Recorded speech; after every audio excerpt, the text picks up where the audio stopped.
Well, she was my great aunt. She was my grandmother's sister. You know, Aunt Darcus is a very spirited person. She taught me a lot. I got a lot of my community involvement in community service, being an activist from her, because that's who she was. She was always there in the fun times, but she was also there in the bad or serious times. She was just such a foundation for us as a family. And so when I went to her and I said, you know, Aunt Darcus, I think I'm going to run for city council, and she was like, yep, that's what you need to do.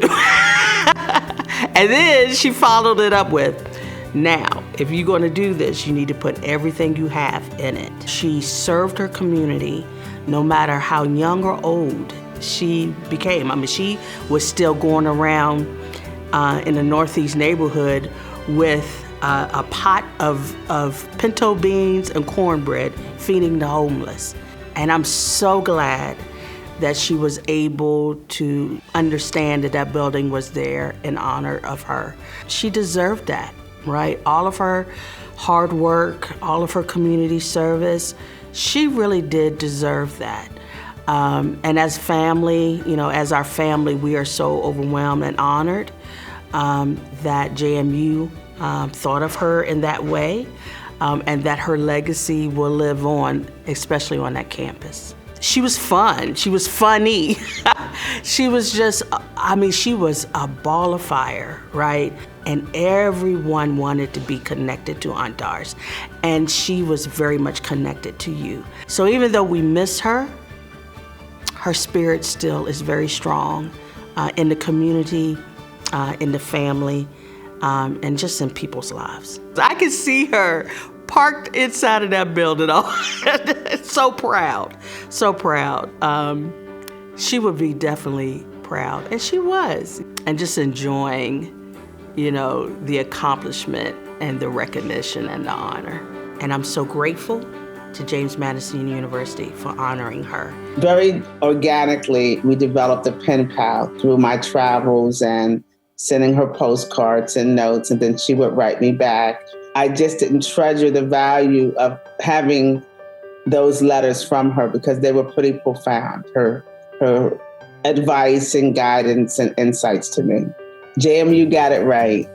She loved JMU. She loved the Harrisonburg community. She was a native of Harrisonburg, and she contributed to her community. And when you think of those unsung heroes, those grassroots organic leaders and scholars in our community, for JMU to recognize one of its founding mothers, I would say, it really connects the university, the institution, to the town. Her eyes would just light up and you could see the expression, and she would kind of lean back and cock her head and she'd say, now how about that? But most importantly, her love would be for those students. Doris Harper Allen, she is a living example for me to always say to myself, what's next? She, to me, and Frederick Douglass, different eras, different time, but the same quality of person, to always say, what's next? How can I continue to be of service? Doris's memoir, The Way It Was, Not the Way It Is, was really the first book to tell the story of this community, and it was a huge inspiration to us. She was just this incredible activist, self-taught scholar who was working actively in her community. She was trying to preserve the history of her community and really this sort of positive energy of the community. Working with her and Robin and bringing our students into the project, it was really Doris it was her fire and energy. She was the one that connected with every single student and got them to understand that this isn't just, history, this is life. It really was a long process of our committee working with students, with faculty, and with community members to find out what names were important to them, and Doris's name came up over and over and over again. You know, happy tears